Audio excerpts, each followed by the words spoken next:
Chicken అంటే చాలా ఇష్టం ఉన్న వాళ్ళు ప్రెజెంట్ ఇప్పుడు చికెన్ అయితే అస్సలు తినలేకపోతున్నారు కదండీ! ఏదో వైరస్ వల్ల.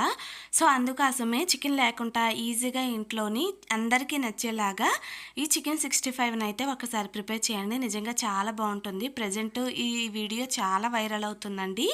నచ్చితే ఒకసారి మీరు ట్రై చేయండి. నేనిక్కడ ఒక బౌల్‌లోకి ఒక కప్పు గోధుమ పిండిని తీసుకున్నానండి. మీరు గోధుమ పిండి ప్లేస్‌లోని మైదాను కూడా వాడొచ్చు. కొంచెం సాల్ట్‌నయితే వేసుకొని ఇలా ఒకసారి మంచిగా కలిపేసుకోండి. ఇప్పుడు కొంచెం వాటర్ వేసుకొని ఫస్ట్ ఒక్కసారి మొత్తంగా ఇలా కలుపుకొని కొద్దిగా వాటర్ అయితే యాడ్ చేసుకుంటూ ఇలా చపాతీ ముద్దలాగా అయితే కలిపేసుకోండి.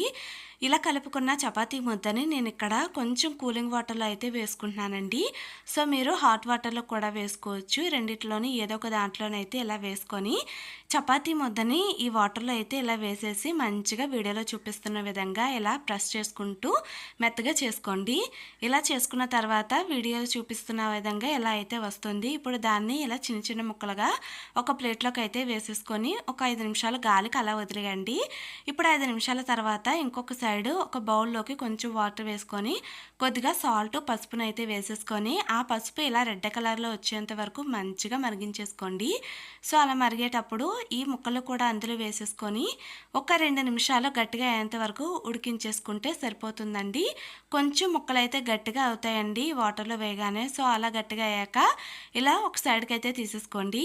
ఇప్పుడు ఈ ముక్కల్ని ఒక బౌల్‌లో అయితే వేసుకొని దీంట్లోకి కొంచెం సాల్ట్‌నైతే వేసుకోండి. ఆల్రెడీ మనం ఇంతకుముందు సాల్ట్‌ని వేసుకున్నాం కాబట్టి కొంచెం సాల్ట్ అయితే అడ్జస్ట్ చేసుకొని వేసుకోండి. దాంట్లోనే ఒక టీ స్పూన్ కారము, ఒక టీ స్పూన్ ధనియాల పొడి, ఒక టీ స్పూన్ గరం మసాలా, అలాగే ఒక టీ స్పూన్ చికెన్ మసాలా, ఇంకా ఒక హాఫ్ టీ స్పూన్ వరకు అల్లం వెల్లుల్లి పేస్ట్ కూడా వేసుకొని కొంచెం నిమ్మరసాన్ని వేసేసుకొని మొత్తం అన్నీ కలిసేలాగా అయితే ఒకసారి బాగా కలిపేసుకోండి. ఇలా కలుపుకున్న దాంట్లోకే ఒక టీ స్పూన్ వరకు కార్న్ ఫ్లవర్‌ని కూడా వేసుకున్నానండి.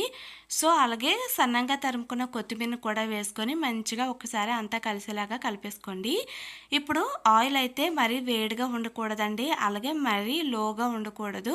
మీడియం హీట్‌లో ఆయిల్ అయితే పెట్టుకొని ఒక్కొక్కటిగా వేసుకొని మంచిగా లైట్ గోల్డెన్ కలర్ వచ్చేంత వరకు వేగించుకోండి సరిపోతుంది.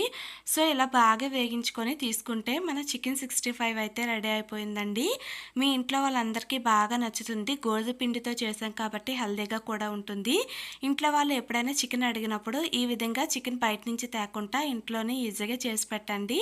అందరికీ కూడా బాగా నచ్చుతుంది. చిన్న పిల్లల దగ్గర నుంచి పెద్దవాళ్ళ వరకు ఇష్టంగా తింటారు. హెల్తీగా కూడా ఉంటుంది. ఇలాంటి వీడియోస్ కోసం నా ఛానల్ అయితే సబ్స్క్రైబ్ చేసుకొని ఛానల్ అయితే ఫాలో చేస్తూ ఉండండి. థ్యాంక్ యూ ఫర్ వాచింగ్ అండి. Bye bye.